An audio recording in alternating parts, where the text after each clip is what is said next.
Halo teman-teman, perkenalkan nama saya Almas Wilda Pratnya Megananda dari kelas A2 Asisten Peneliti. Pada kesempatan ini, kita akan membahas salah satu tokoh teori sosial yang berpengaruh, yaitu Karl Marx. Kita akan mengupas pemikirannya secara singkat, lalu bagaimana teori sosial Karl Marx ini masih relevan dalam dunia pendidikan di zaman sekarang. Yuk langsung saja kita mulai. Karl Marx adalah seorang filsuf, ekonom, dan aktivis revolusioner yang pemikirannya banyak membahas tentang masyarakat, kekuasaan, dan kelas sosial. Salah satu konsep utama Marx adalah bahwa dalam masyarakat selalu ada konflik antara dua kelompok, yakni yang pertama kaum borjuis, dan yang kedua adalah kaum proletar.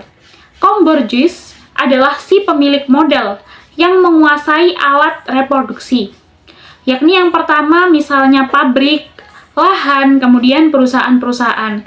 Dan yang kedua, kaum proletar, yakni para pekerja yang hanya memiliki tenaga untuk bekerja tanpa mempunyai modal. Jadi menurut Marx sendiri, hubungan borjuis dan proletar ini tidak seimbang.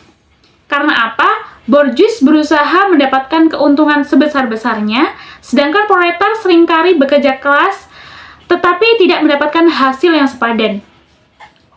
Dan dari sinilah lahir teori konflik kelas. Marx juga percaya bahwa perubahan sosial terjadi ketika kelas masyarakat sadar akan ketidakadilan dan melakukan sebuah perlawanan. Lalu, apa hubungannya dengan pendidikan? Nah, konsep Marx sendiri itu sangat relevan untuk melihat pendidikan di zaman sekarang. Walaupun konteksnya sudah berbeda, struktur, kekuasaan, dan ketimpangannya masih terasa dalam dunia pendidikan, terutama di Indonesia sendiri. Yang pertama, sekolah di daerah kaya biasanya memiliki fasilitas lengkap, guru yang berpendidikan lebih, dan teknologi yang baik. Sementara di sekolah di daerah kalangan menengah ke bawah, seringkali kekurangan dengan sumber dayanya, infrastrukturnya, dan dukungan akademiknya. Kondisi ini membuat peluang anak dari keluarga miskin untuk naik kelas sosial menjadi lebih kecil. Akhirnya, pendidikan justru mencerminkan dan melestarikan ketimpangan sosial. Paham sampai di sini? Jadi selain itu, Marx juga menyoroti bagaimana sistem pendidikan seringkali mencetak tenaga kerja untuk memenuhi kebutuhan industri, bukan membebaskan manusia dari penindasan. Sekolah mengajarkan kedisiplinan, ketaatan, dan produktivitas, semuanya sesuai dengan nilai-nilai kapitalisme. Dengan kata lain, pendidikan bisa menjadi sarana untuk menyiapkan pekerja yang patuh, bukan individu yang kritis terhadap ketidakadilan sosial. Relevansi pemikiran Karl Marx dalam pendidikan sekarang. Sekarang kita hidup di era modern, tetapi kalau kita lebih dekat, pemikiran Karl Marx tetap terasa relevan. Ada beberapa hal yang menunjukkan ketimpangan-ketimpangan di Indonesia sendiri. Misalnya yang pertama adalah ketimpangan akses pendidikan. Di Indonesia misalnya, masih banyak perbedaan mencolok antara sekolah di kota-kota besar dan sekolah di pelosok negeri. Anak-anak dari keluarga mampu bisa mengakses pendidikan unggulan bahkan ke luar negeri.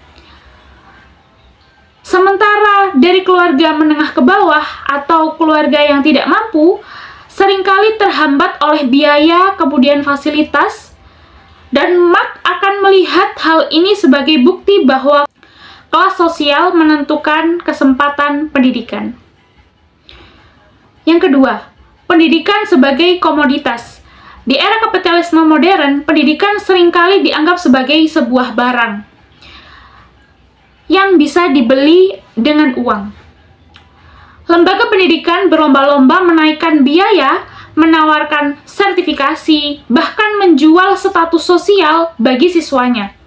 Ini sesuai dengan analisis Marx bahwa sistem kapitalis menjadikan segala hal termasuk pendidikan sendiri sebagai komoditas ekonomi yang menguntungkan segelintir pihak.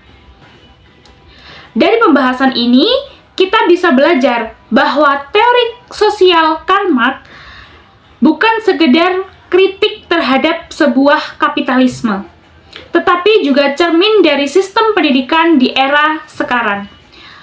Ia mengingatkan kita bahwa pendidikan idealnya tidak boleh hanya melahirkan sebuah pekerja, menyiapkan seseorang untuk menjadi pekerja saja, tetapi juga manusia yang sadar dan kritis dan bebas dari penindasan sosial. Sebagaimana kita, sebagai generasi muda, kita bisa menerapkan semangat Marx dalam cara yang sederhana, yakni yang pertama, berpikir kritis, peduli terhadap keadilan sosial, dan berusaha menciptakan pendidikan yang merata bagi sesama. Terima kasih sudah menonton, semoga video ini bermanfaat. Terima kasih, dan sampai jumpa.